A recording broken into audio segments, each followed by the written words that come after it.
Okay, not everything kasi nalaman nila use resorts.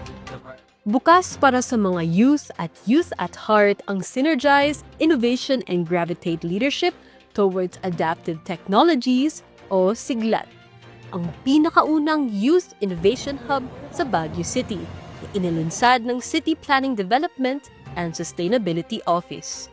Kolaborasyon din ito kasama ng Safe and Sound Cities Program na pinangunahan ng Global Infrastructure Basel Foundation at iba pa. Ang siglat ay isang salitang Ilocano na ibig sabihin ay agile or to spark or ignite. Ginagamit ito sa Northern Luzon, mas lalo na sa CAR. Isa rin itong espasyo para sa mga kabataan kung saan hinihikayat sila gumawa ng mga inklusibo, malikhain at makabagong mga proyekto gamit ng kanilang mga libreng facilities at services. Kabilang narito ang Safe and Sound Room, Thinker's Room, at ang Creative Room. Alright, so the thing about Siglat is that not everyone knows about it yet, no? So minsan may pumupunta dito, magugulat sila na, oh may ganito palang program ang city natin. Kailangan nilang dalhin dito is the curiosity, the ideas, and the willingness to learn and to innovate. Sa 2 taon ng kanilang operasyon, nagpatupad sila ng 2,795 benchmarking and visitations. Dahil dito, nakikinabang ang mga kabataan at stakeholders.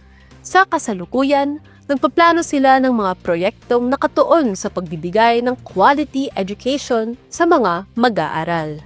So one thing that we also can do this year was something new. Of course, yung dun sa sex ed then. So we actually had a meeting with the FPA. So that's something to look forward. And of course, in Lurbay dun sa activities with the World Wide Fund, still continue. And of course with the UNDP. And hopefully dito na po this year, ma-accommodate din natin ma-support natin yung robotics program din ng TET. So still on the plans though, but hopefully we can accommodate even yung mga public schools.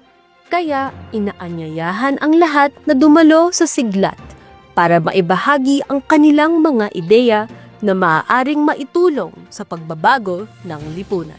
Cater to all youth from different paths of yung tinatahak nila na fields nila. So inclusive po tayo sa lahat as long as you are interested, as long as you want to learn new things, or you have this idea that you wanted to put it into action, we are here to support you.